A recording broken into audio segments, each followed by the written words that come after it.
This conference will now be recorded.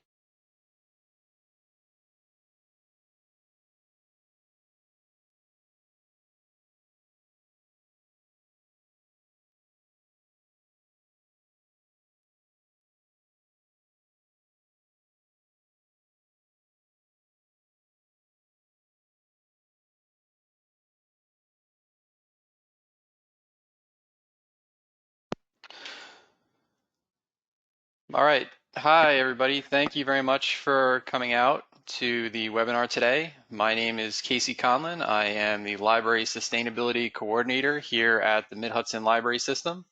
We're here today to talk about the census. We are going to go over the importance of the census, helping people complete the census and digital best practice involved in that, and resources that you can use to help people. I see some folks that I know on the call, but I don't know everybody. So a little background on me. I have worked in a couple of the libraries around the Mid-Hudson and some other libraries as well. I worked as a clerk at the Plattekill Library. That was really cool. I see we have Plattekill folks on here. I worked at the Kingston Library for a little while. I also volunteered at New Paltz, and I worked as a director at the Pauling Library, and I worked as an assistant director over at the Poughkeepsie Public Library District. So when we were trying to think up how libraries could support people doing the census, I wanted to find something that was right-sized for, as many of our libraries as possible. We have many different size libraries and many different communities and different size buildings and, different infrastructure that's available.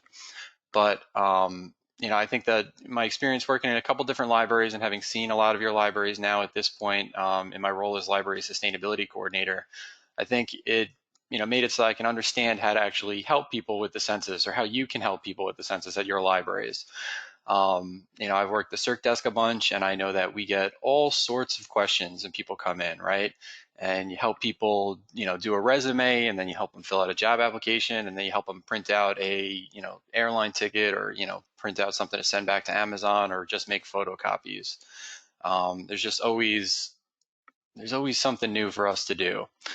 And obviously we've been dealing with a lot of new things as well today, even in the past week. COVID-19 is a huge deal. Many of our libraries are closed as of now, and many of them are thinking about closing or they've shut down programs. This is something I've never seen in my life. It seems pretty unprecedented. My kids are out of school for 2 weeks for precautionary measures. And even here at Mid-Hudson, we're looking at how we can, mitigate the spread of COVID-19. So in the face of this, obviously, the census is not as important as making sure we do not spread the COVID-19 virus or, increase the risk of spreading it. But there are still a lot of things that we can do.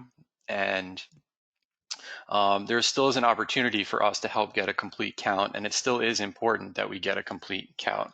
So that's why we're going on with the webinar today, and we're recording it to make sure that you have the information that you need to best serve your patrons and to help them complete it. So the number one thing with the census the entire time that I've been reading everything, I've read many documents from the census. They send me maybe 10 or 15 emails a day about all the different things that are going on, and I try to read them all. And I've read these really long documents about the operations that they're going to do. And the number one thing that we can do is help people understand why it's important for them to complete the census. We'll look at this a little bit more, but people aren't that keen to fill out this form for a number of different reasons. And if we can help them understand why they should, that's going to be really important. And the second point is helping people complete the census. And if we're doing remote kind of reference kind of work, or if we're answering people's questions by email or by phone, we can certainly help in this capacity. But even after the restrictions are lifted and we go back to business as usual, where we're open and we have our programs and we have people coming into the library, we'll still have the opportunity to help people complete the census. So thinking about that, I just wanted to point out the timeline for the census, which is not a short timeline. A lot of people have April 1st in mind, but the census actually goes out to July 31st. And so this year, this census year, this 2020 census might be actually a really good opportunity for us as libraries to remind people to do the census in case they miss this April 1st date that a lot of people have in their mind. April 1st is Census Day, and it's a fun day, and we'll look at this timeline more later, but it is not the last day to do your census. So it might be really good that libraries are here ready to tell people, after things go back to normal, or not normal, but after we return to a more regular schedule, that we're able to remind people that, hey, if you didn't do your census, you can still do it. And that's one of the roles that we play as a library too. We are an information resource, and we can actually let people know um, factual information about the census, and people trust us. So, um, so I wanted to talk about libraries, and I wanted to find out, get a sense from the room here, the digital room, how much you know about the census. And so I want to do something a little bit different than I've done with some webinars, and that is we're going to use this thing called Mentimeter, which is kind of fun. So if you take out your phone, if you haven't done so already, you take out your phone and go to menti.com, menti.com, and it'll ask you for a code. And when you put in this code here, 875734, then you'll actually get to see a question. And the question is, how much do you know about the census? And it's a little multiple choice question. And I'd like to get a sense from you all how much you think you know about the census, so we can get an idea of what we're trying to learn today. Oh, all right. So what's a census? Oh, kind of all over the place. All right. A lot of people curious about what's going on with the census or down at the novice level, but I appreciate that there's there's two people who are just looking to get to that next level. Kudos to you for learning about the census, you two. And to everybody for coming out today to learn some more. Oh, we have a census black belt. Very good. Um, Around here in the office, we've been calling me the census sensei. And so I am here to guide you all, no matter what level you're on, so that by the end, you will all be census black belts. But it looks like we have a good mix of people and a lot of people who want to just learn some of the basics about the census. And I think that is great, because that's mostly what we're going to go over today is kind of the basics of what to expect in the census and how it can be completed. And so we'll be using this Mentimeter again. Hopefully it makes it a little bit more interactive and a little bit fun for you to be part of the program. I did these in each of the 5 counties, and we had a fun rapport, and we got to ask questions, and we got to go at our own pace. But here with everybody muted, it's a little bit more difficult. So I wanted to have a little bit of interaction on your part and to see what was going on with you out there. So we'll move on quick. So it seems like everybody got the hand of Mentimeter, or a lot of folks did. So we'll try another question then. So obviously we're experiencing some significant disruption with COVID-19, but who will we see at the library, or who can we expect to come back after 8 weeks or whenever we go back to a somewhat normal schedule? What kind of folks do we see at the library?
All right.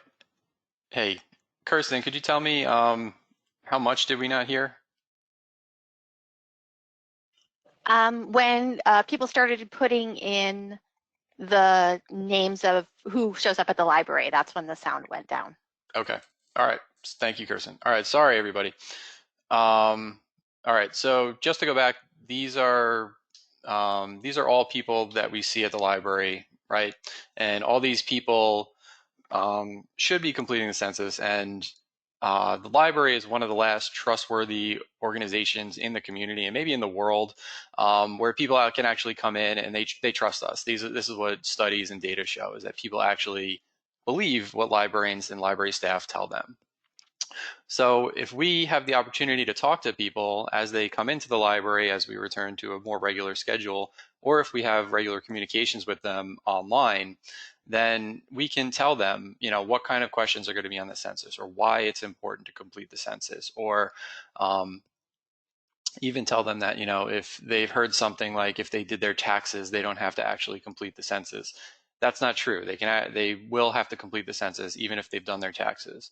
So it's kind of leveraging that trust that we have to assure people that it is safe and it's important to complete the census. That's something that we can do as libraries because we do have that trust. So we found a lot of people that we do see, which is really cool because we get a chance to talk to them. But we also need to think about, and we're not going to do a Mentimeter on this, but all the people that we don't see at the library. Um, and then for both groups, are these people going to complete the census, or why wouldn't they complete the census, right?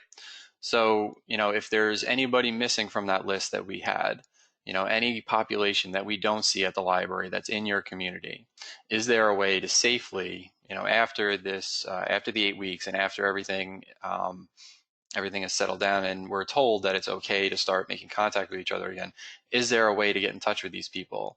Or is there a way to get in touch with these populations that you don't see at the library without going and seeing them in person? And, with both populations, just trying to think about, are these people going to complete the census? Um, and why would they actually want to do it? I did mine the other day. I did it on the phone just to test out the phone way because we'd heard a lot about that. And it took me 20 minutes to do it on the phone. I have 4 people who live in my house. The questions aren't hard. It just took a while for that person that I was talking to on the phone to transcribe this stuff.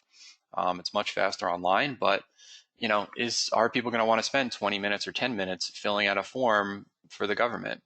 Or are they scared to do it? Or do they just not want to do it because they don't like the government?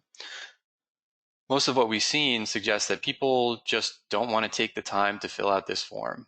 Filling out the census is a lot more like going to the gym than it is like having another glass of wine, right? People are just kind of like, well, you know what? I could do it. I know I should do it, but I would rather look at Facebook for 10 minutes, so they'll do that instead. And I don't necessarily blame them, but that's why we have to let people know about why the census is important. And so we're going to talk about a little bit about why the census matters to everyone. Many of the studies that they did, they didn't get to do as many studies as they would have liked, the Census Bureau, but many of the studies that they did suggest that this is just not high on their list of things to do. So starting up real high up, the census is actually part of the Constitution. It's like the third or fourth line in there. And in 1790, they did the first census. The interesting thing about this census was that by the count of people, they weren't actually taking things away from households or residents or homeowners or people or head of household. Previously, censuses were done back into the times, back into biblical times, and they would use the census to actually tax people and take away their cattle and things that they used as currency back then. But the US Census was innovative in that they allocated representation for communities, for populations, based on the count of people. So it was actually in your interest, and it would make your voice in government stronger to actually be counted in the census. And it wouldn't mean that you were paying more taxes necessarily. So that's about where the lovely innovations of the first U.S. Census end in 1790. You'll see it's a bunch of white guys in this room making decisions. The census counted mostly white folks and free people. and it wasn't interested in counting many other people, especially women were counted, but not at the same level that men were. But it is important that they did use it for allocating representation in the House of Representatives. And this is of interest to, I think, most people in America at this point. You want as much representation as possible, I think. We have here the results of the 2010 census, and in the 2010 census, you'll see New York up there. We are a deep blue color there, or a light blue that's deeper than the gray, and that means that we lost 2 seats, and so that's two votes in the House of Representatives. And you'll see, I don't know how they distribute them, but it seems like maybe they just went right to Texas or Florida, or Utah or something. So in this upcoming census, we stand to lose 2 people as well. We're most likely going to lose 1 representative, but we may lose 2. And so the results, if you get a better count, or if your community gets a better count, it might mean that we're able to hold on to that representation in our federal government. And why that matters in practical terms is we have, this representation, and this is one example of how things were kind of partisan and how you wanted to have, as many people on your team as possible, right? No matter what side you were on here, this is how the vote went. And so if you want to have more people representing your voice, and you want our policies and our government informed by, your interests and your representatives, then you're going to want to have more representation. So we lose 2 people from New York in the House of Representatives, that's going to be a big deal. So these are some of the really, high level important reasons that you would want to be counted in the census. This might not appeal to everybody. As I said, many of the studies show that people just didn't care. They understand that it's part of the House of Representatives, but they don't really care to be counted, or they don't care to fill out the form. So these are our hard to count populations. These are people who are not likely to complete the census for whatever reasons. There's many different reasons that folks wouldn't want to complete the census.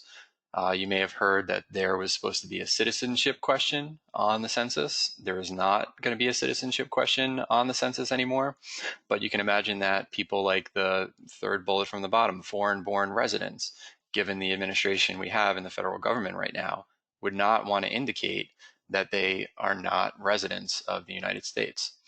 So a lot of the questions, or these people just don't see themselves represented in the government, or need to complete the census. These are communities that we need to reach and emphasize why it's important for them to complete the census. We went over a couple of the reasons, just your basic representation in the government, and that will certainly appeal to some people. But talking about some of the services that are available to them, and talking about the privacy of the census and the security of the census, can help motivate some of these folks to actually complete the census. So when you look at this list here, and no need to answer, I just want you to think about it a little bit. Do you see any of these people at the library? Do these folks come into your library? I'm thinking that some of us probably see rural residents in our library. Some of our libraries are in rural areas. We have limited English proficiency is up here as well. Some of our libraries have ESL classes that meet in the library. These are both populations that are not likely to complete the census. But if you have a trust with these people, like if the ESL teacher, say, can convey to them that the census is safe and it's important to do for them, then that might go a long way, and these folks might get counted. Frequent movers or renters, think about young people, larger single parent households. This is a big deal. People experiencing homelessness, that can be very tough to fill out the census. You're not even going to get an invitation if you don't have a home, really. They will try to count in group quarters, but it'll be difficult. So think about if you have connections to any of these communities, or if you see any of these people at the library, this is an opportunity to make sure that they get counted. So the best way to do that is actually to convey to them, again, the security around the census and the why it's important. And so if you think about, this is another way to think about it. If you access the bit.ly link here, you can access this CUNY map. And on this CUNY map, we have hard to count census tracts. And so this is based on 2010 census response rates. And you see we have our whole service area up here.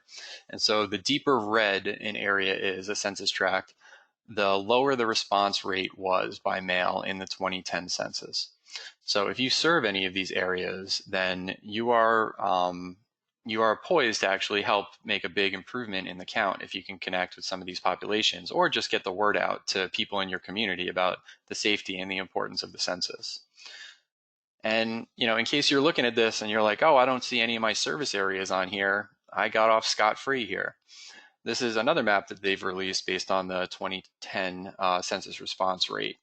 And you'll see that we have a lot of brown color up here, and the deeper brown you are on this map, the worse the response rate was.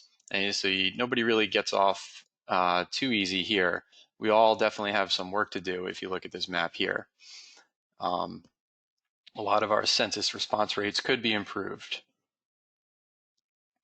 So one of the ways to actually improve the count is to tell people that it's private. So Title 13 is a special law about the census, and it says that your private information is not published. And so when you talk to a census enumerator, like I talked to a woman on the phone and I told her all the information about my family, I told her what our ethnicities were and our origins were and how old I am and where I live and whether I own my house. And she cannot tell anybody else about that information under a penalty where she may face 5 years in federal prison or a penalty of $250,000. So the information that goes into the census is similarly guarded by very strict rules. And so you may have heard that the census is working with other organizations.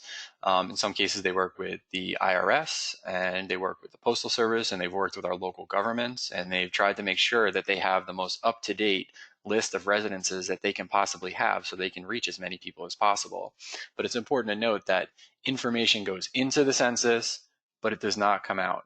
That is one of the rules about the census. They take your information in and they don't release it, and nobody can go get it out of there. And it eventually comes out after 72 years. And so that was something that they determined a while ago, and they said that's about the lifespan of somebody. So at that point, you can start accessing census records, and you'll be able to look up, where I lived in 2020 and the names of my family members that I reported in the census. But not for 72 more years. So don't hold your breath to find out where I'm living right now that way. So the other things that we can talk about is the importance of the census and all the funding that goes in to different programs in our communities because of the people who are counted in the census. So there's a lot of money that is allocated based on the census. And as you look at this list up here, we'll go over some of these things, but you'll see that a lot of these are needs-based programs. So that might be, this might not be super motivating for a lot of people, but you want to remember that the people who are completing the census, or the people who are not going to complete the census, are actually people who probably benefit most from these programs. So, when you talk about the importance of the census, you can talk about the importance for healthcare funding, right? We have Medicaid and Medicare up here. Medicare is parts A, B, and D. And even though a lot of these programs are income-based, a lot of times the income isn't that low. Like the CHIP program is the Child Health Insurance Program, and that's a state-level program that makes sure that kids have health care. And that's something that my family had benefited from when I was shifting jobs and my healthcare hadn't kicked in. We had to use CHIP, and it was really nice because healthcare was really expensive when I had to pay for it. TAMF is a temporary assistance for needy families. That's often known as welfare. Head Start is a preschool program for low-income families or at-risk families. HEAP is a program for home energy credits if you need it. Also funding for adoption assistance and programs for the aging. This is allocated based on how many people are counted in the census, as well as healthcare centers, substance abuse prevention centers and treatment centers, and rural healthcare services. So many programs benefit from the number of people who are counted in the census. And it's important that you be counted, especially if you're in rural areas or any area. Anybody who's going to benefit from these funds wants to be counted. So it's important that we make sure as many people understand that, healthcare funding is based on the census. Healthcare is number one. Number two area for funding from the census, from the federal money that comes from the census, is education. So we see our student loans is a big one. Pell Grants, Title I schools, special education funding, and then we have some other programs over here. Career and technical education, we call that BOCES around here.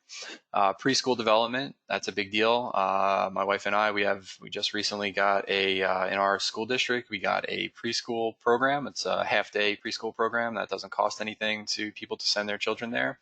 And that's a huge deal because my wife can go back to work now, and it enables us to do a little bit more than we would, and save us a lot of money on sending our kids to daycare. And she gets a really good, education when she's there. Supporting effective instruction and student support and academic enrichment are grant programs that come out of the state education department, and those are for doing kind of cool things in your school that you might not do otherwise. So, again, when you're talking to folks, let them know that education, the funding that we get for our education is based on how many people get counted. Another area that's funded based on census data is the USDA.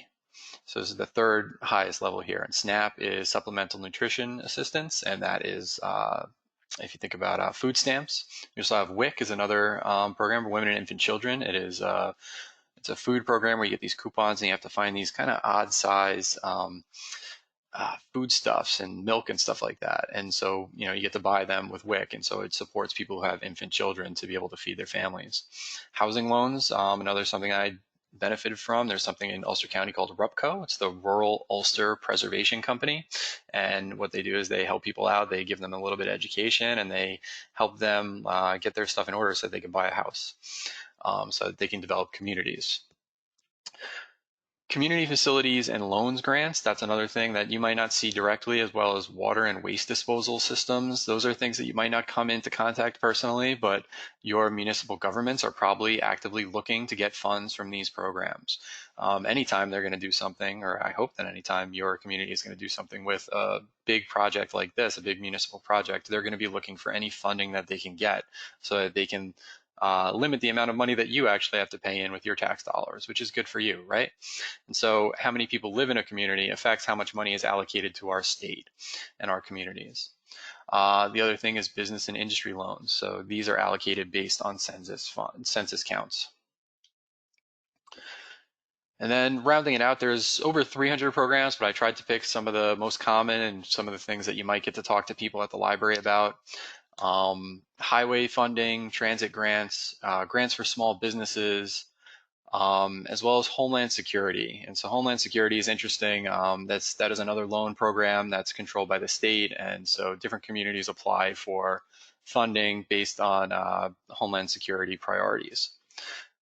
Emergency response, think about the ambulances, the EMTs, the volunteer organizations in your communities. These places are funded by grants from the state, or they can receive funding based on census counts, as well as firefighting. There's a lot of grants awarded every year, not as many as there are firehouses, I'm sure, but firefighting, there are grants out there for people for fire departments of firehouses to reimburse them or to get new equipment, which is important for the safety of our community, and I think might appeal to a demographic that we don't always see at the library, or we don't have a lot of communication with.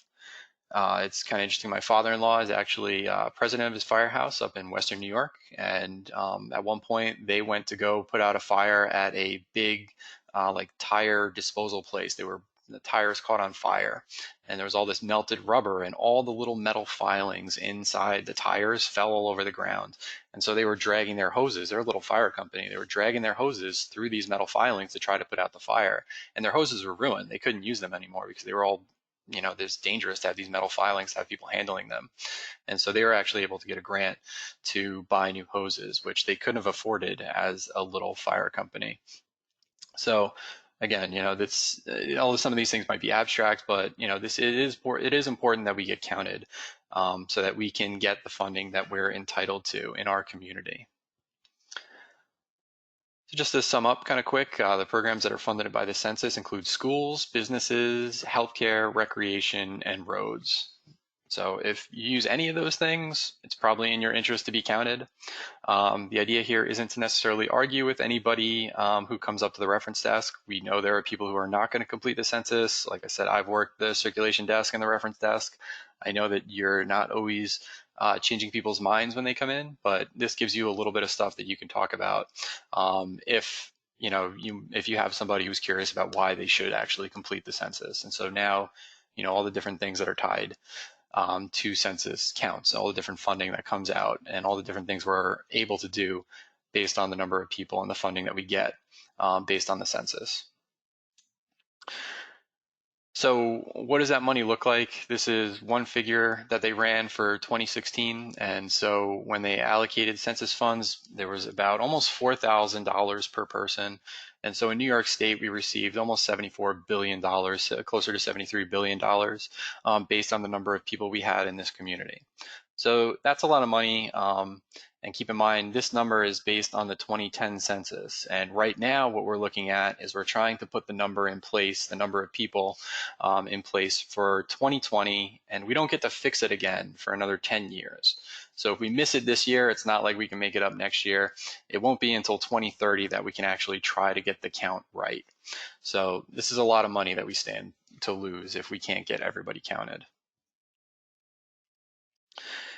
This is just another glimpse, again, a lot of the money that we get from the federal census-based funding allotments are based on, well, it goes to offset our money at the state level. So we have education in the arts and health. So this is a little bit different than the census funding that we saw there. With the federal census, the most money is allocated to health. Here in the state, we're allocating the most money to education, but not by much. But you'll see anywhere that we were talking about those other things, education, roads, public health, all these things are state monies that we spend, and any federal funding that we can get will help offset the costs that we pay as taxpayers.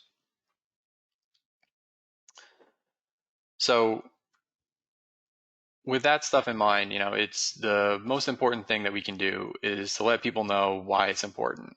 So at Mid-Hudson, we've tried to put together a plan, as I mentioned, that would help you just get the word out to as many people as possible. Admittedly, we made this plan a couple months ago, so it did not include a pandemic virus, but many of the things that we have in place on this census get out the count timeline will still be applicable, and you can remove things that aren't. Some of the things that we suggested encourage people coming to the library, but obviously that's not a great idea, especially when the library is closed. But you can access a whole list of ideas and things that you can use at this website here at this bit.ly link.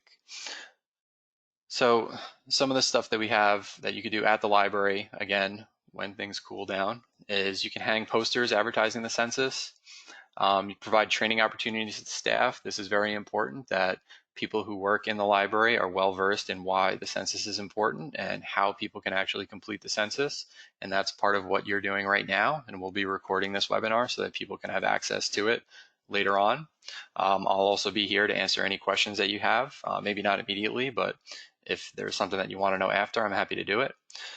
The other thing that we can do, again, this is all at the library, so it's all based on, things cooling off with COVID-19, is ensure staff understand digital security. A lot of us have deep freeze on our computers, so I know that some staff don't know how that works, but making sure that everybody understands the security behind that.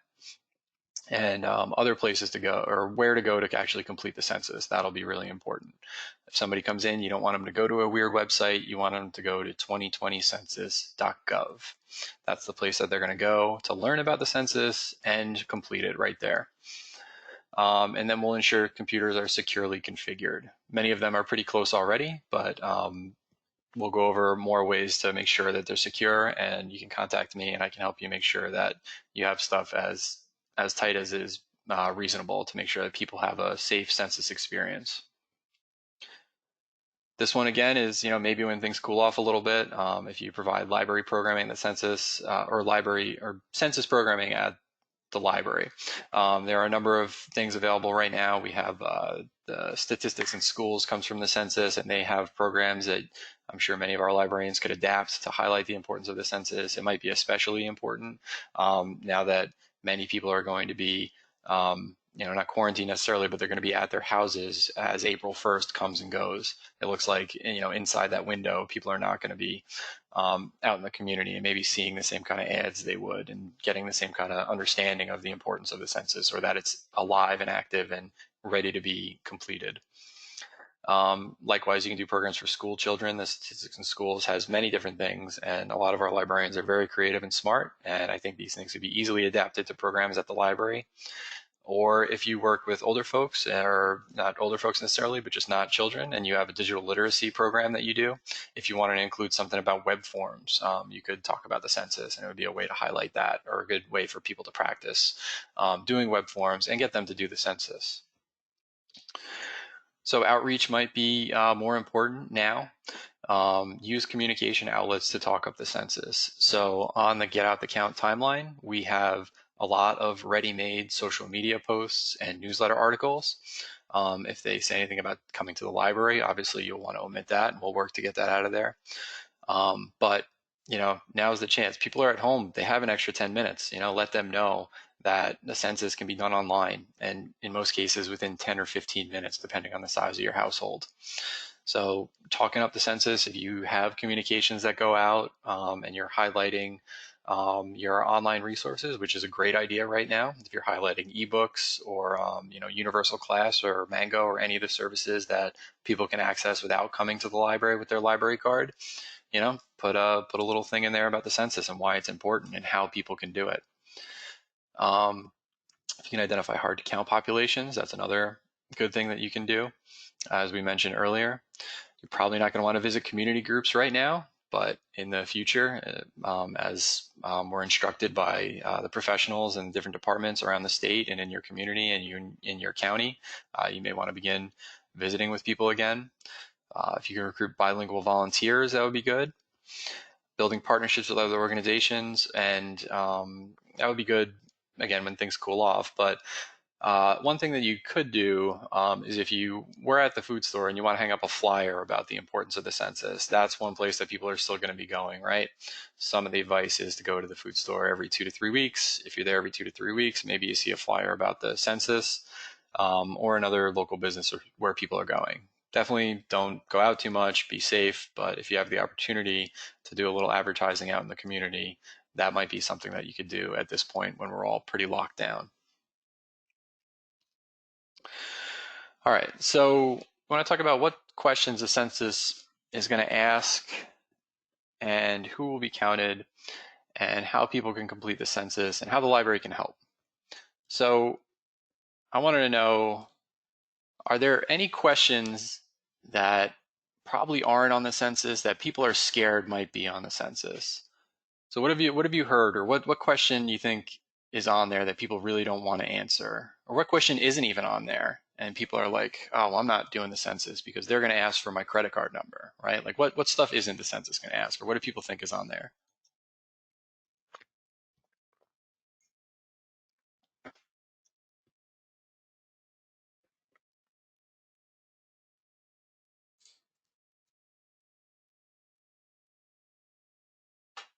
Yep, citizenship question. Yep, that was a big deal. That was right down to the wire was the citizenship question. How much is your salary? That's another good one.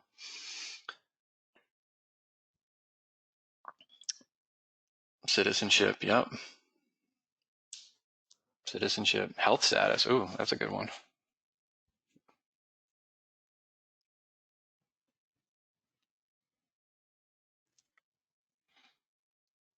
Citizenship is a big one, yep. Where do you work? That's a good one too. How many people in one household?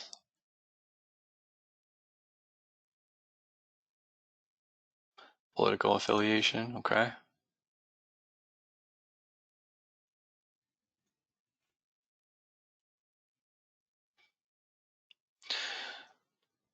So yeah, so these are all political affiliation, that's a good one. All right, so these are all questions that definitely I think people think are on the census, and for good reason too. Citizenship has popped up a lot here. So citizenship is an important one to note. The citizenship question will not be on the census, but they did take that right down to the wire.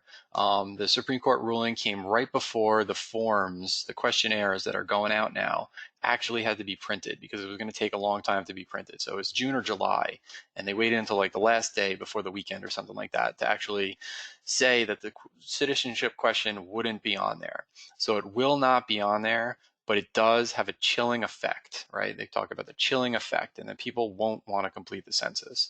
Again, I think we can all imagine why somebody who isn't a citizen of the United States wouldn't want to admit that on a form going to the federal government, right? They don't want people in their family to be taken away or threatened. They don't want bad things to happen to them. They don't want to lose their home because they're not a citizen of this country and they're allowed to stay here.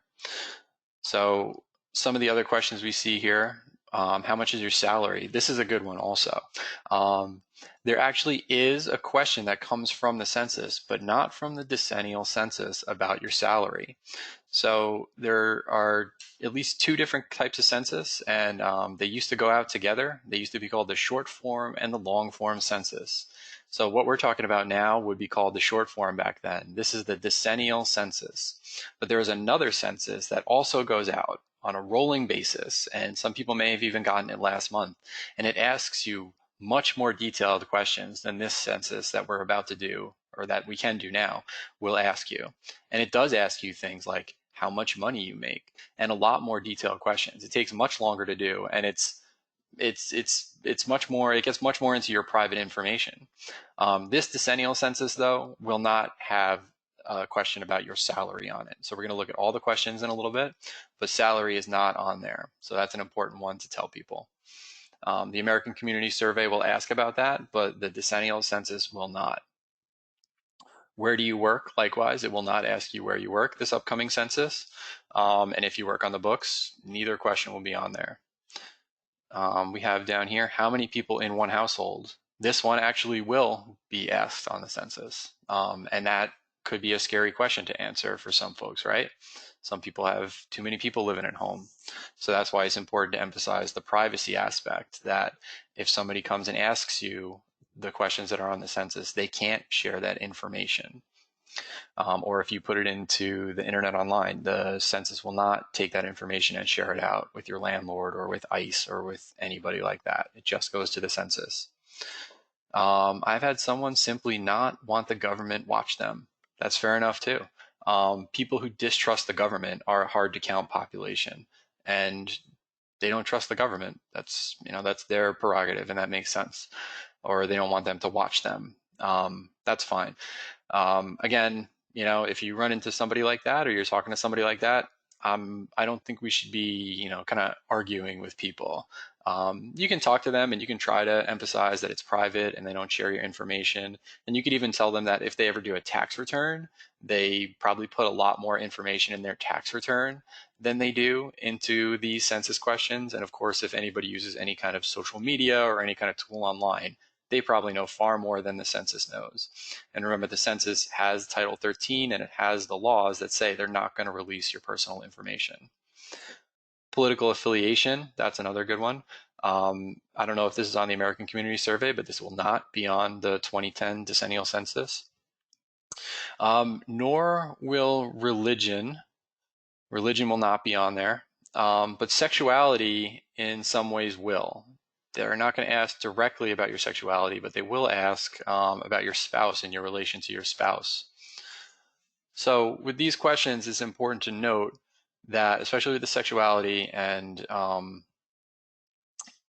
of these other questions, citizenship doesn't matter at this point because it's not there, but you can skip a question on the census if you really want to.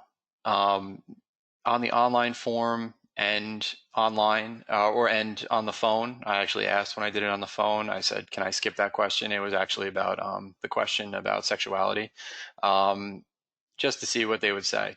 And so you can skip them. The census really wouldn't advise you to do that. And the more questions that you skip, the more likely somebody is to come to your house and to actually follow up and try to see what the answers to these questions are.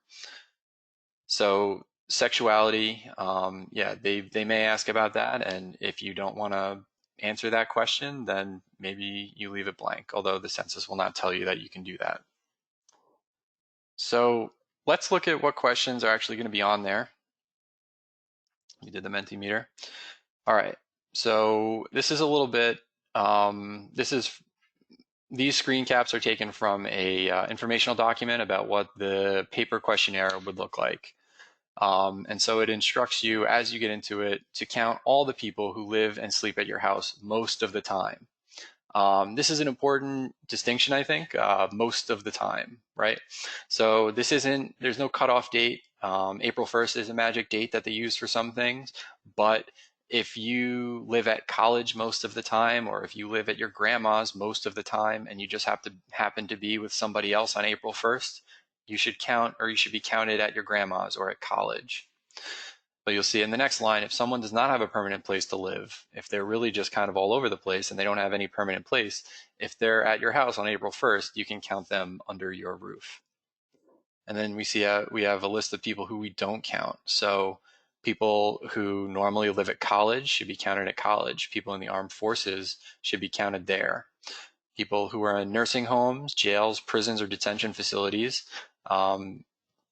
they will be counted there. There's something called the group quarters count that the census does, and that's how they handle these kinds of people and institutions at the bottom. So they, in some cases, like in colleges, they can reach out to the college and they can get all this information right from the administration at the college, similar in a nursing home, and they don't have to go door to door in the college dorms or the jail or the prison, right? They know everybody who's in the prison, and so they just give them the information that they want, and they're counted that way. An important note with the college kids, there's obviously a bunch of confusion, as many of us have probably heard, with COVID-19. Kids are not going back after spring break, and so the enumeration that they normally would do is not going to take place on the same schedule. It's going to be pushed back, and they're going to do a little bit more to try to help make sure that they get these college kids counted. Particularly in, if you remember the hard to count map we were looking at in Ulster County in New Paltz, one of the hard to count tracts is New Paltz, right around SUNY New Paltz, which is the college, because there's a bunch of students who rent or don't live there all the time, or they think their parents will fill it out for them back at home. And so that is a tough to count community. So this is the first part of the census. You'll see it's who to count. And generally, you want to count everybody. As we mentioned, kids are often undercounted. People don't think they have to count kids under 5, or it's a single parent household, which we saw were hard to count populations, and they don't complete the census at all. Or we have grandparents who have grandchildren that are staying with them, and they think that they shouldn't count them. So this is an opportunity for us, especially with the children, to let people know, to let caregivers know that they should count any children that they have that actually live with them all the time, that it's their responsibility as caregivers to make sure their kids are counted in the census, or the kids that stay with them, whether they're grandkids or nieces or nephews. These are some of the most undercounted populations, and some of the folks who benefit most from the services. As we said, there's schools, there's lots of assistance out there for kids, especially in needy areas or needy homes. So if you have the opportunity to talk to people, whether it's at a story time when things pick up again, or by sending out email to folks or using your Facebook or Instagram channels, it's important. This is one place where we can have a pretty positive effect as libraries, I think. So this is who we're supposed to count. And so then we get into question 1. And so just a little note about counting here. A lot of documentation says that the census is 10 questions, and I don't know. You can count them with me. I feel like it's 9.5 or 12. I don't know, but we'll see. So number 1, this is something that somebody identified, and we actually had a question about from somebody who serves some Hispanic populations, and they said number of people in the house. Do you want to answer this question? So yes, in general you do. You're going to want to answer this question. How many people are in the house? It's also going to be revealed when you answer the questions for all the people who are here. So that one's pretty straightforward for most folks, but not for everybody. And then they have this question. This is kind of like a little check question, like we just saw how many people are supposed to be counted, right? And we say, all right, are there any additional people living here that you didn't have in your first count? And so you'll say, nope, no additional people, or people staying here temporarily, non-roommates. They're just trying to let you know that, like, hey, you should probably count these people too. Number 3, is this house owned or rented? And so this just helps the government keep statistics on this kind of information. How many homes are rented or owned in the United States? And they track trends based on this. Here is a question. What is your telephone number? So they say that they need this question to contact you in case there's any questions about your responses to the census or for other official census business. So, you know, I'm not sure what that exactly means. I guess that means if you leave a lot of things unchecked, maybe they'll give you a call and try to find out what's going on with those questions that you didn't fill out. But again, this is a question they're asking. If you need to skip something, maybe this is one of those. But anyway, this is the 4th question. The 5th question, they're going to look for information, at least the name of all the people who live in the house. So online, this is pretty quick to do for most folks who are familiar with using a computer. Your computer might even fill it in for you. When I did it on the phone, we had to do a pretty thorough check to make sure that we had all the letters of my name correct. We did. It was good, but we had to use that kind of like helicopter stuff, like it was, Charlie, Echo, all that kind of stuff. So this is a pretty easy question. What's your name? And then here we have one that might not be so easy. This isn't sexuality exactly, but this might be a contentious issue for some folks. They might not identify as either of these things. There was a task force assembled, and the direction from the task force, which was composed of LGBTQ plus folks, and they said you should check off the box that you most identify with. So some people don't identify with either of these, and so then they could leave the question blank, I suppose, although that wouldn't be the direction from the census. So here we get into a question about your age. So, and they have a little check over there on the left because it should be your age as of April 1st. So just fill this out, and they want to know how old you are. And this goes back to some of those resources, some of that funding we were talking about allocating before, especially programs for seniors, right? How many seniors are in your community? How much funding should be allocated to serve those folks? Here we have a question about whether you have or identify as Hispanic, Latino, or Spanish. And so you would indicate no or yes, or you would fill in at the bottom if they don't have an option for you there. And then they have another question. Question number 9 is about your race, which is different from your ethnicity, which is the Hispanic question that we just had. So you would check off any that apply to you. And if there's other areas that you have to fill in, then you would fill those in. So that was the end of person 1. You see, that was the longest part. And then person 2, we have similar questions. So they want to know, the race that we just talked about and the date of birth, but they also want to know their name. And the unique question to them is, does this person usually live or stay somewhere else? And so this is a little catch, I think, for them in the computer. If you say, yes, this person stays at college, they know that they should probably look for this person in the college. And then the other thing is their relation to person 1.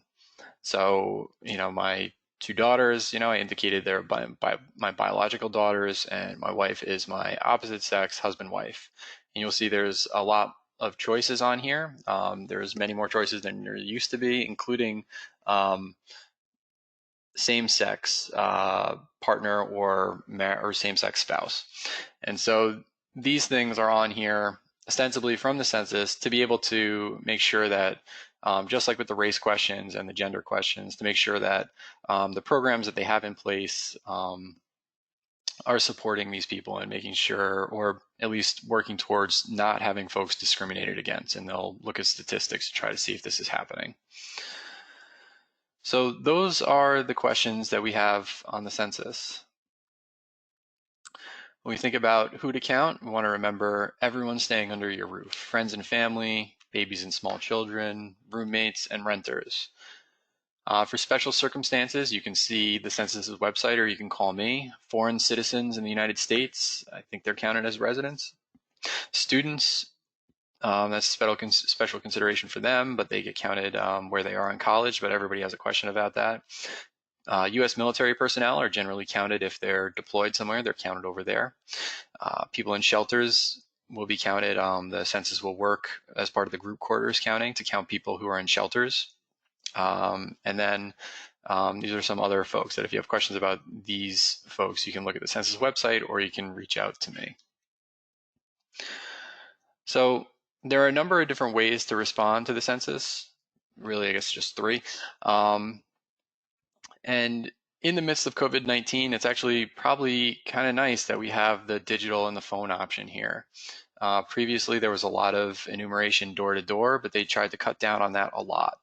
They want 80% of the population to respond by computer over the internet, at least 80%. And so they'll be instructed to go to a website, 2020census.gov, and click Start My Questionnaire.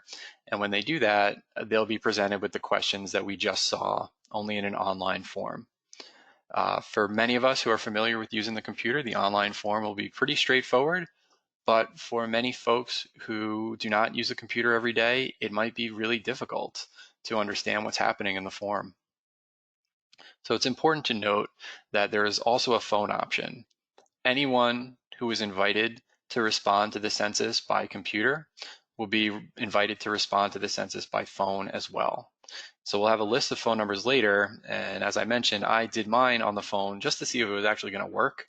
And it worked. It took longer than the internet, but remember, this is an option that's available for somebody who might not be comfortable with the internet. It might take them longer, or they might never complete the census if you made them go on the computer and do it.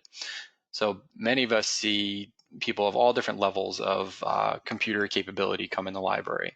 And so if you have somebody and they are worried that they have to complete it on the census, complete the census on the computer, and they don't really want to do it, I would say direct them to the phone option. And they can do it that way. They can actually give their answers, with their voice to somebody over the phone. There's also a TTD option for people who can't speak and use like a visual phone interface. The other option is a paper questionnaire. Good old paper questionnaire, which is what we've gotten in previous censuses, in addition to the enumeration, which is the people going to door. The paper option will actually go to a number of folks in our area, and it's just like it sounds. It's the form we just looked at. It was the questions we just looked at, and you fill it out on paper for each person in the house. This is something that a lot of people will have access to, not as many people as the internet and phone option, but it will be an option. The paper form will also go out. We're going to look at the timeline again a little bit more closely later, but the paper form will also go out to people who were initially presented with the phone and internet options if they do not complete it over the phone or the internet. They'll be tracking responses by residents.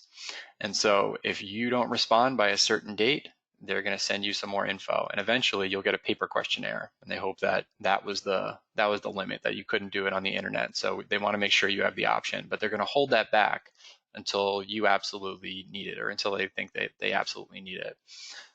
So we do get questions sometimes about libraries. Again, we're always eager to help and we're great at solutions. And libraries have asked, oh, can I get a bunch of paper questionnaires just so that I can, give them out to people if they have questions like tax forms?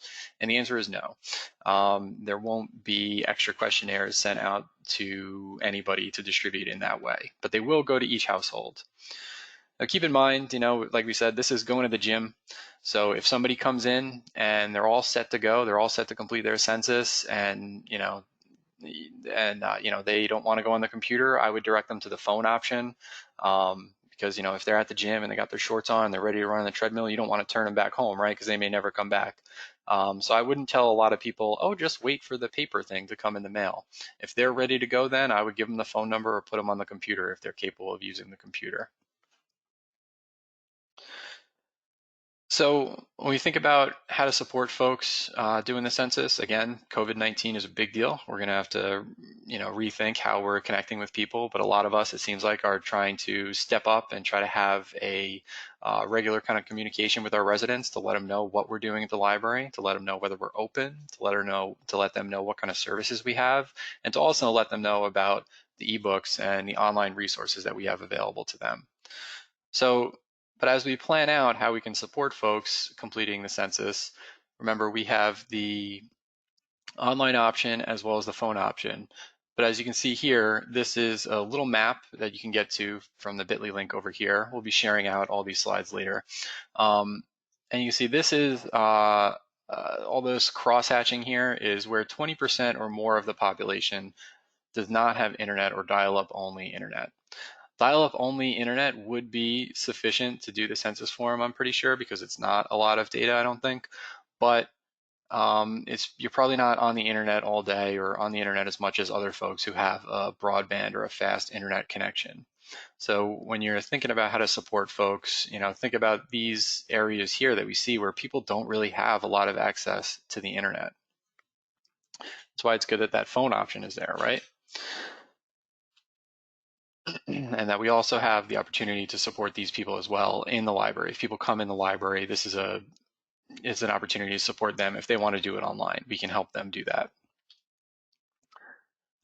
When this map came out, I was so excited. I don't know if anybody was so excited or if anybody is really excited to see this, but this is actually a map and it shows, based on these colors, what kind of response invitation people will get from the census. So how people will be invited to respond to the census. So the purple color is a lot of light purple, and you can zoom in on these maps much more when you go here for your own library, and you can look at your own service area. The light purple color is internet first mailing, and internet first means they will get an invitation that we'll look at in a little bit, and that will actually just invite them to respond online or by phone to the census. So anywhere where you see green, which you see as we get a little bit further north, we see more green, right? The internet choice mailing is green, and in internet choice, you will be invited to respond to the census online or by phone, but you will also get a paper questionnaire with your invitation. And so you'll be able to respond by paper if you would like to do it. There's a lot of yellow in our area as well. Yellow is a hand-delivered packet, and it's part of the update and leave enumeration type. So for update and leave, somebody will actually walk to these houses and put a internet choice packet. They don't likely have a mailbox, but they'll somehow put it at their residence so that these people are invited to respond to the census through an internet choice packet, but that doesn't come in the mail. I think this is a lot like if you see we have some rural areas. These are places where folks have PO boxes or they don't have regular mail delivery, or yeah, just in general where the mail can't really get to them. So people are going to update the address, the residence in their little database, or their big database of addresses for residences that the census uses, and they will leave you a packet to respond to the census. So there's a lot of options to respond to the census, I think. And I think, again, the more I look at these options and, remembering that people will actually get a paper packet eventually, it just makes me think that the most important thing that we can do is provide this motivation and to help people understand why it's important to complete the census. But yeah, this is exciting. So if you're wondering, what's going to happen to the people in my community, like how are they going to respond to the census? Here you go. This is your map. And this is the mail contact strategies if you're looking for the filters, a couple filters on that map. So here's another map. You'll see Greene County and Columbia County. We do not have any shading in them, and I apologize. It's not us, but we don't have, whoever put together this map does not have enough data to actually show the information that they show for the other counties. So this, as we've talked about, or as I've talked about, this is young children who are at risk of being undercounted. So you see white is no data available. It's kind of, what is this, kind of like a cream color that is a low risk. We see a lot of areas in our service areas are high risk, and some are even very high risk. And so remember, people don't know to count their kids, or they're just not going to respond anyway. So this is a huge opportunity for libraries to let people know who have children that they need to count their children, and that their children are going to benefit from being counted. Remember, this is money for schools that's allocated based on how many kids are counted. There's other programs like stuff awarded by the state, community development programs, and other recreation programs that come out, and Head Start and preschool, all these things that when you tell parents, in studies that show when you tell parents, this is money for your kid and for your school, then they say, oh, okay, yes, no, I do have 10 minutes to complete this thing, right? So keep in mind, if you serve any of these areas, we need you to let folks know that the census is important and they need to count their children. So this is what all of that will look like. This is the enumeration timeline. So on January 21st, they kicked off this remote Alaska enumeration. So on January 21st, they were like climbing up these icy hills, and they were like riding snowmobiles to get up to people in these way out there residences in Alaska, because if they wait any longer, then the snow and ice start to thaw and it becomes too muddy and impassable for them to get up there to count folks in remote Alaska. In March, they started some training. March 10th, they started supervisor training, and on the 27th, they'll start enumerator training. Some of these dates may be moving around based on COVID-19, but I believe the mailings are still moving ahead. Some people have already gotten their mailings, and you can actually, all the portals, all the phone numbers are actually open, and people are invited to respond to the census now, and you can.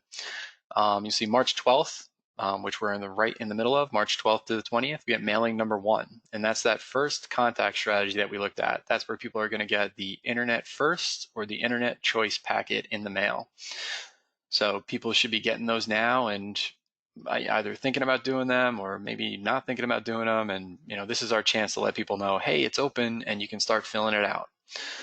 On March 16th to 24th, you see this is a pretty tight timeline, pretty tight reminder schedule. People will get a reminder letter to remind them to look at the other letter or the packet that they got to actually respond to the census. From the 26th to the 3rd, they'll get a reminder postcard.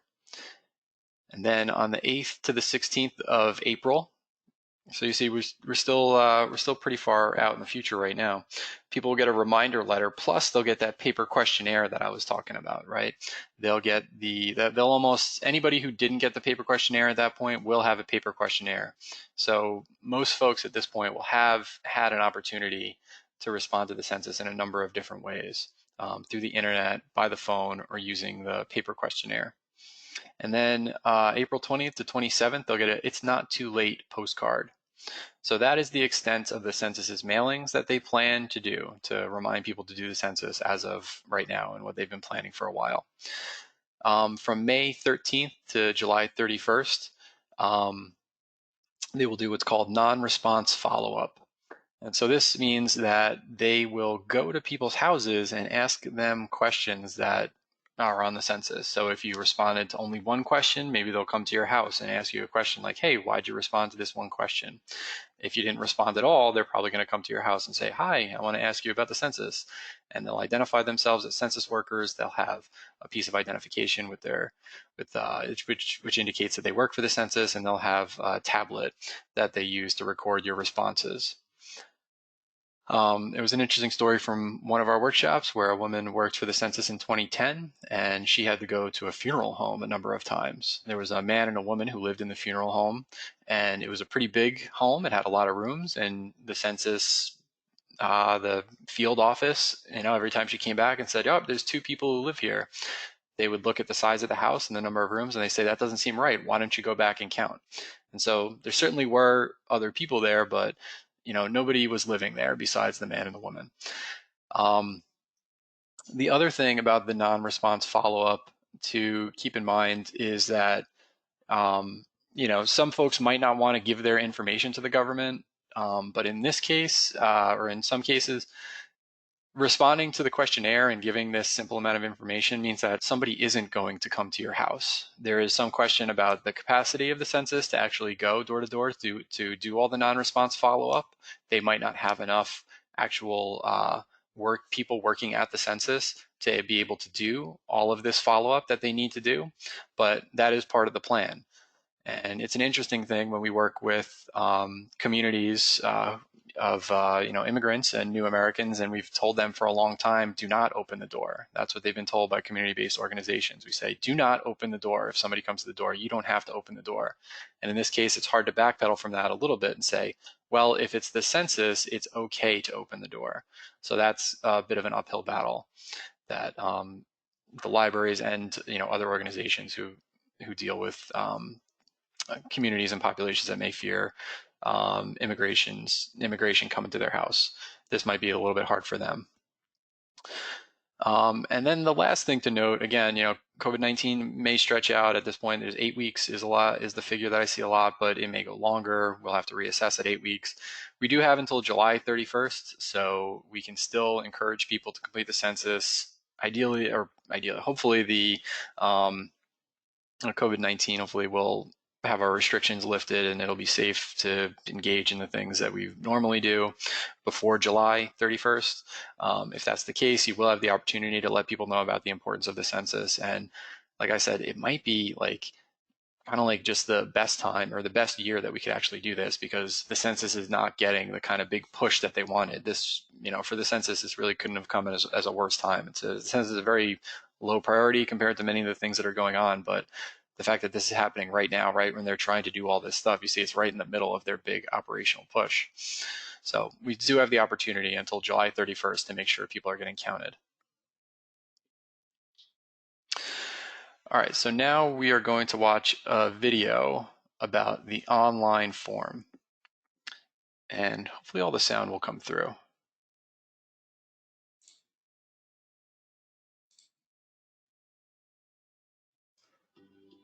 The online questionnaire and 12 non-English languages. To select a language, click on the globe icon and select the name of the language, or select the name of the language at the bottom of any screen. This video will show a step-by-step demonstration. Keep watching. You will need to complete the 2020 census in one session. If you leave, you will have to start over. To begin, choose Start Questionnaire. First, enter your 12-digit census ID.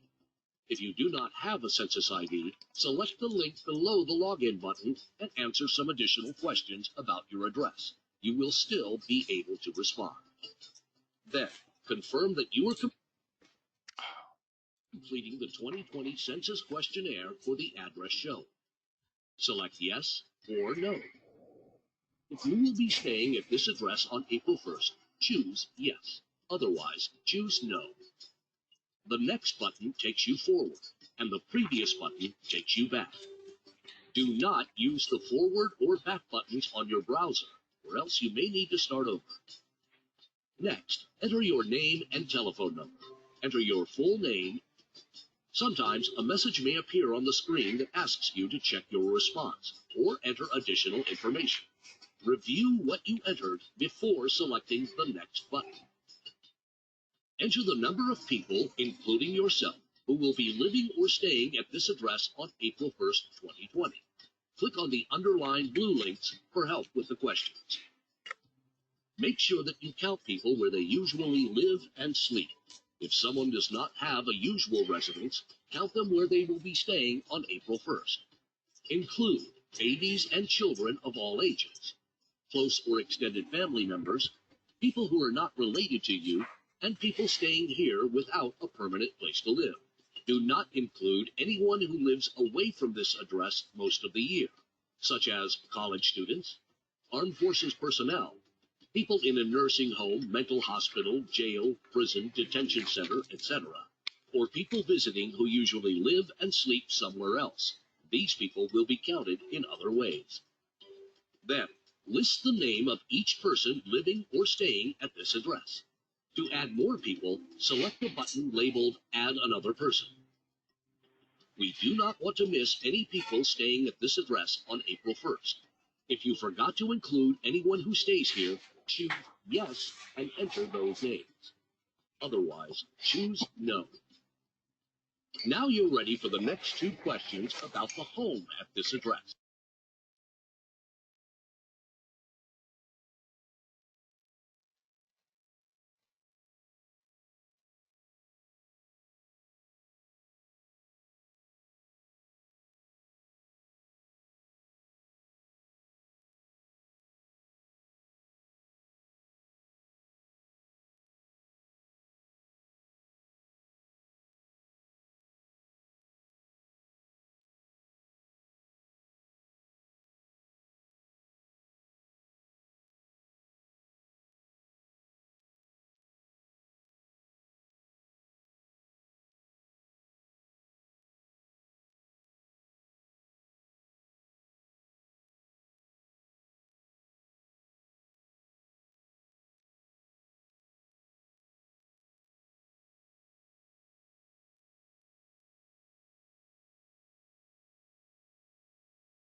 Okay.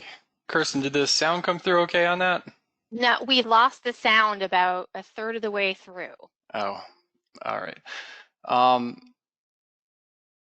right. So I don't want to make everybody watch it again. I'm sorry about that. We have the link here. You can watch it. The questions that we reviewed all the questions. The one thing I'll say about the form, I just wanted everybody to have a chance to see the form.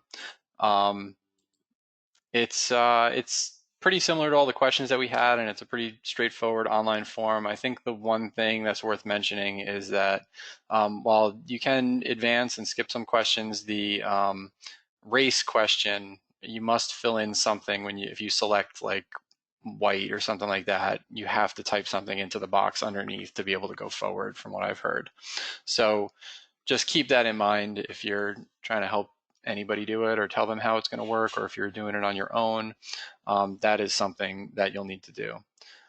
But the census form, it's not that bad. I wanted everybody to have a chance to see it. I think that most folks will have an okay time with it. So again, it's just the idea of pushing people towards it and having them understand why they would actually want to do it. Because then when they get there, they're not going to have that hard of a time to actually do it. I also wanted to show you, this is the informational copy. We finally have a non-draft copy of what people will get in the mail if you haven't seen it already, if you haven't already gotten it from your house.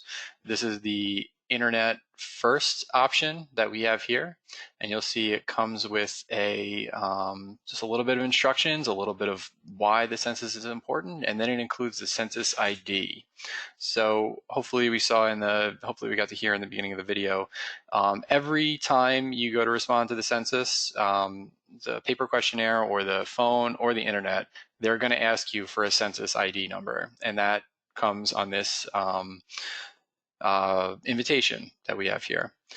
But if you don't have it, that's okay. So if you do get to go out in the community, or you have somebody come in the future, or somebody says, oh, I threw it away so I can't do it, I don't have my ID, that's fine. You don't need your ID. Your ID is the fastest way to do it. But if you don't have your ID, you can key in your address on the online form, and it'll find your residence, and it'll say, is this the residence you're talking about? And you can click yes.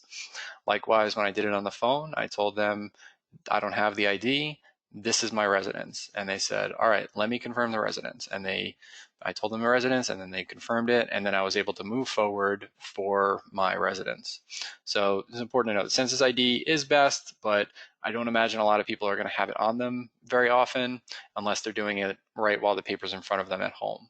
So just important to note that you can still do it even if you don't have it. The other thing that comes in the mail, this will not be a postcard, as you can see, this is like a letter or a packet, is you'll see they have a little bit of FAQ, and that'll be a second page. I'm not sure if it's on the back side or if it's just a complete separate page that people will get. And so it answers some of the questions that we've gone over today, but it's sometimes people need to be told face to face, and not actually, they won't actually read all the information that's provided to them. So this is another cool thing to finally see. What's it actually going to look like for people to be invited? This is the self-response invitation that you get for the Internet Choice packet. So remember, the Internet Choice is you have the option to respond to 2020census.gov, or to call the phone number, or you have the option with this one to use the enclosed paper questionnaire. And you'll see we have the phone number in here. We're going to go over it a little bit more, but down at the bottom on the last official paragraph, the 844-330-2020. And so you can call that number and they'll help you do it. You can talk to a person to complete your census. So the other type of document that might go out is a bilingual document. By bilingual, they mean in English and in Spanish. Those are the two languages that are being supported with these print options. There's many more languages supported by the census, but for this invitation, it is only English and Spanish. And you'll see that in this case, it includes a English version of what we saw before for the internet. This is just the internet first option, and then a Spanish version of the internet first option over on the right. So this is how people will be invited to complete the census, and maybe people will bring these things into the library at some point, and you'll be able to tell them, oh, I know what that is. I did the training, or I saw a webinar on it, or I got it in the mail. So this is what it'll look like to be invited to do the census. And if you haven't gotten it yet, you should be getting it really soon based on the schedule, the enumeration timeline we saw previously. Okay, so maybe all the downtime a lot of our libraries have right now will be beneficial for this, to get ready for this if they haven't been able to do so already. But we wanted to go over digital security best practice to help people complete the census, to make sure that your computers are safe for people to enter their information on the census. So if you think that you need more computers to help people do the census, you'll want to do that early on. So it's happening right now, so sooner than later. The other thing, Windows 10, update to Windows 10. If you haven't done so already, please do so. Windows 7 is not supported as of January. The idea is that we want a really secure computer. We want a as secure as possible computer within reason. So updating to a current operating system and not an unsupported operating system would be wise. Make sure any web browsers are up to date. Run virus and malware checks on the computer, and ensure any antivirus software or malware software is up to date. You notice a trend here? Ensure deep freeze software or other hardware locking software is up to date, and ensure that it's on the computer. Many of our libraries have deep freeze. It's about a $50 license, and I think that's forever. I think that's a lifetime for the license.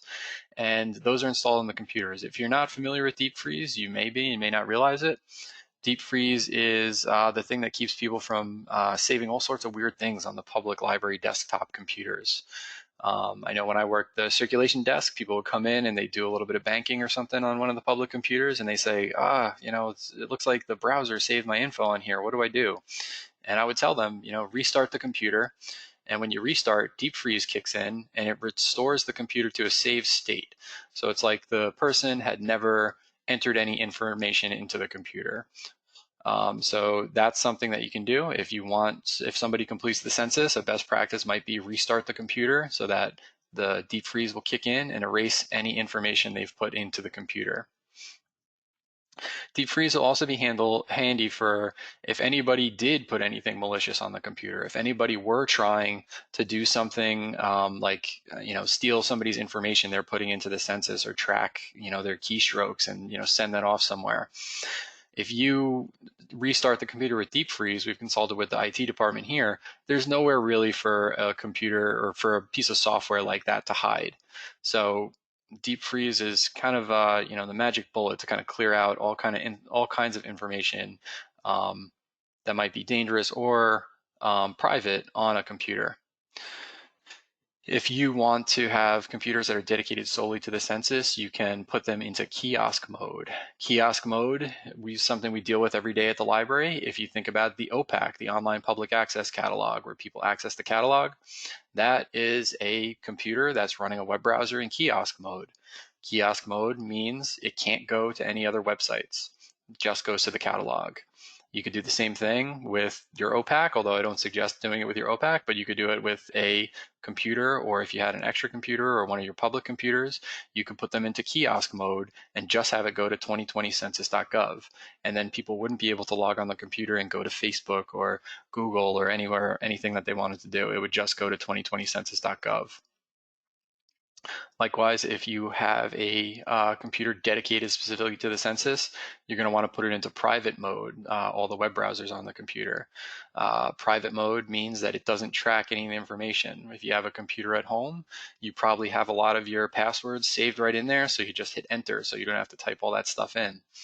On a public computer, that means that it would save everybody's census responses, or it could save everybody's census responses. So if you ensure private mode is enabled, which is sometimes look like a little detective private eye guy, then you will not have that kind of issue.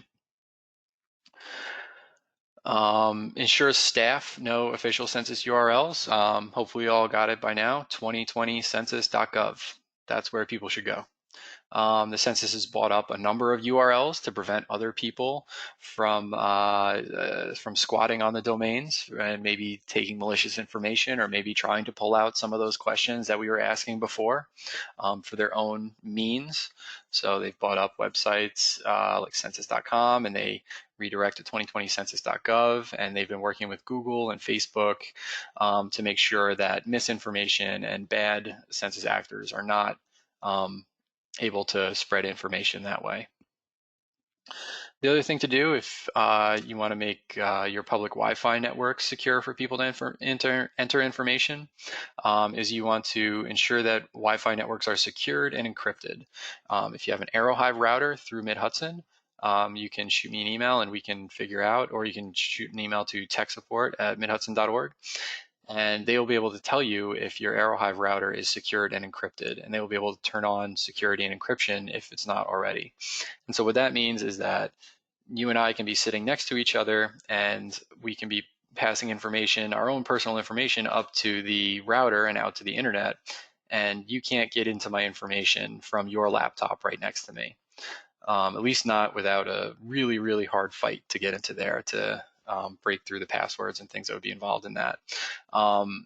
So that will make, if people are coming into the library to do the census with their own device, with their phone or with their computer, it would be good practice to have your Wi-Fi network secured and encrypted. And that's the public Wi-Fi network that everybody can access. The last thing goes sort of with deep freeze, but do not plug in unknown devices into computers for completing the census, or any computers really. If you've ever plugged in like a thumb drive into a computer, sometimes you'll see that they install a little bit of software. Sometimes that little bit of software isn't a big deal, and it just wants to, help the computer interact with the thumb drive a little bit better. But in the same way, somebody could put a malicious piece of software that, as I said, was tracking keystrokes or taking pictures of everybody who sat down in front of the computer. The solution there would be to unplug any unknown device from the computer and then restart it. And if it has deep freeze, it'll wipe out whatever software it installed, whatever malicious thing is on there. So just something to keep in mind. Don't leave weird things plugged into the computer that you don't know what they are. That's just good advice year round, but also for the census. Here are some of the resources that are available for you if you have, or if you want to research more about the census. The census website, 2020census.gov. That is a great place to go to find out a little bit about why the census is important and how people can complete it.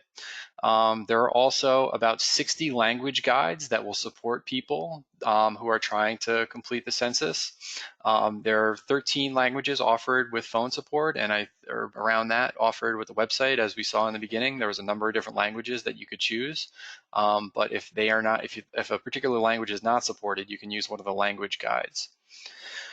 We have library publicity materials that we put together at the Get Out the Count timeline, and you'll see that bit.ly link there. You can go there, and like I said, we tried to make it as easy as possible on you all, so you can just grab the social media posts and images and videos and newsletter articles that we have there and add your library's name into them and send them out to all your patrons, and then it'll just be an easy way for you to promote the census. You're also free to customize them any way you like and change anything you like. The maps that we looked at today are at this link here: hard to count populations and broadband and contact, the mail contact, and the enumeration strategies you can see here. Census library programs are at the stats for schools, and so that's some ideas if you're able to do programming around the census. Digital security guidance comes from the Get Out the Count timeline, and the library's guide to the census comes from ALA, and you can read up more on this topic there.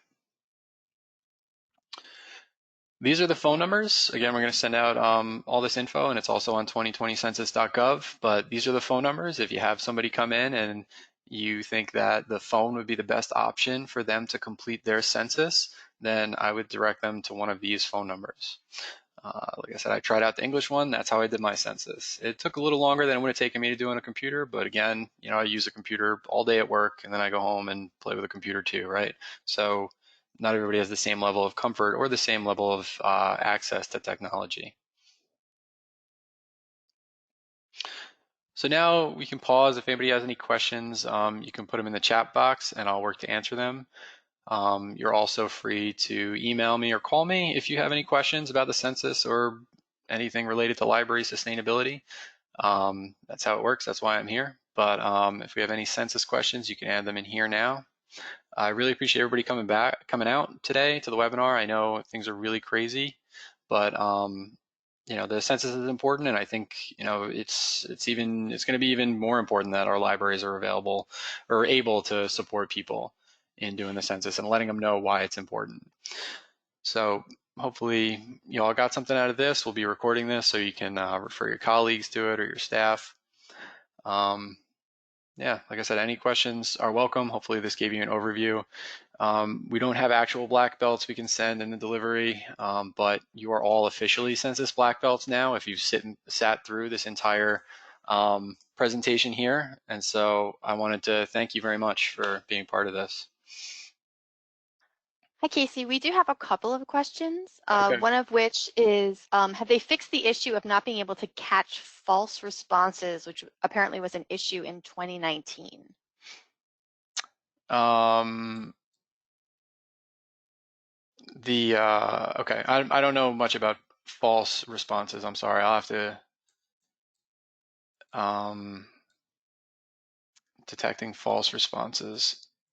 I'm sorry. I'll have to look into that some more. And I see it's SKP. I'm sorry. If you could email me at the email on the screen and tell me a little bit more about that, I'll be happy to look into it and see if I can help us all. But I don't know off the top of my head about false responses.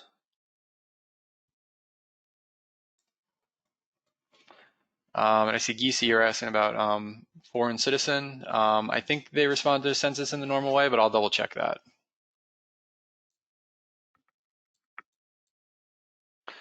All right, and I see Jennifer has a question.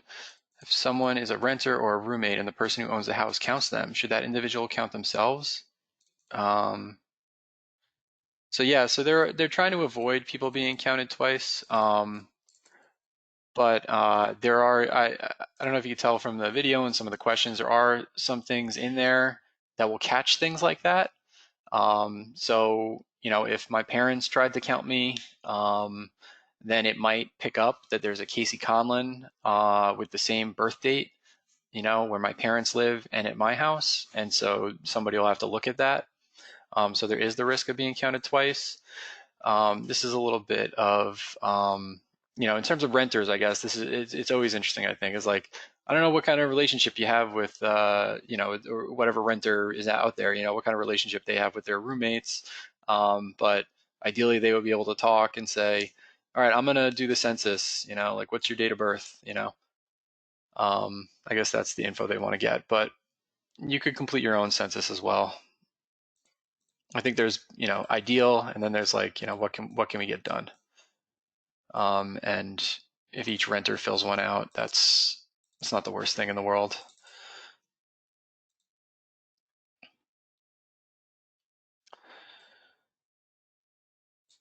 Okay.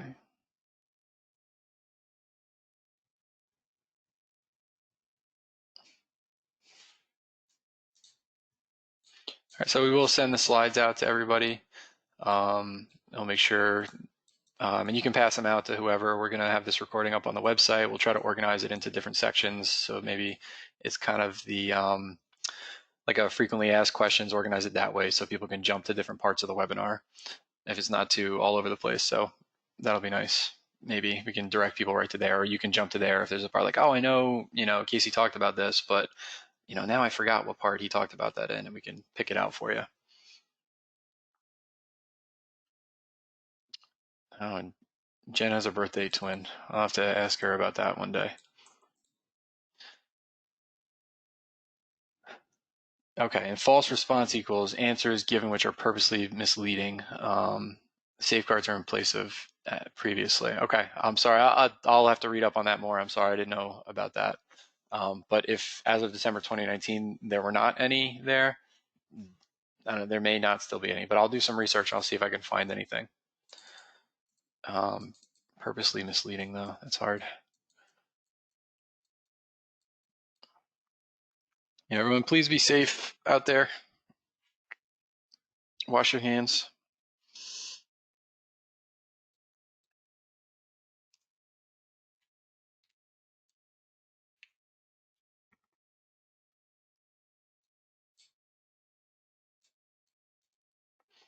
Yeah, well, everybody's welcome. Thank you very much for coming.